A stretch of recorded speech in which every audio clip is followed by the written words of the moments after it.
औज़ुबिल्लाहिमिनश्शैतानिर्रजीम बिस्मिल्लाहिर्रहमानिर्रहीम। Class 8 subject Urdu. Topic Jabir bin Hayyan के सवालात। 8वां सवाल, जाबिर बिन हया को इल्म कीमिया का बाबा आदम क्यों कहते हैं? जाबिर बिन हया को इल्म कीमिया का बाबा आदम इसलिए कहते हैं क्योंकि उसने इल्म कीमिया के बुनियादी उसूलों व कवायद वज़ाह करके मुरतब किए। उसने ठोस चीज़ों को बुखारात में बदलने का तरीका, दवाइयों को महफूज रखने का तरीका, ऑक्सीडेशन, लोहे को जंग से बचाने का तरीका, चमड़ा रंगने का तरीका, बाल काले करने का तरीका, कलमी शोरे को जमा करने का तरीका दरियाफ्त किया।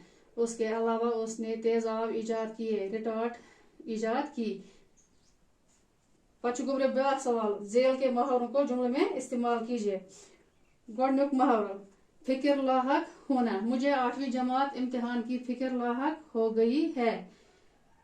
बोझ पड़ना। वालिद की वफात के बाद कासिम के सर पर घर का सारा बोझ पड़ा।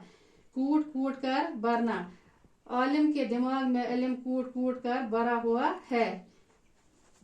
धुन सवार होना।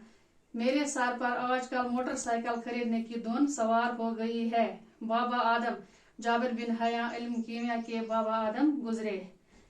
पच ब्याक सवाल, सोचिए और दर्ज झेल जुमलों को पूरा कीजिए। हम खरी जागर।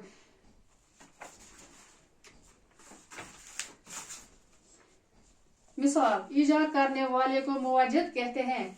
ऐसे ही हमारे वो दूसरे बनाने हैं। पहला, कीमिया बनाने वाले को कीमियागर कहते हैं। अतर बेचने वाले को अतार कहते हैं। सब्र करने वाले को साबिर कहते हैं। रंगने वाले को रंगसाज कहते हैं। शीशा बनाने वाले को शीशागर कहते हैं। लोहे के औजार बनाने वाले को लोहार कहते हैं।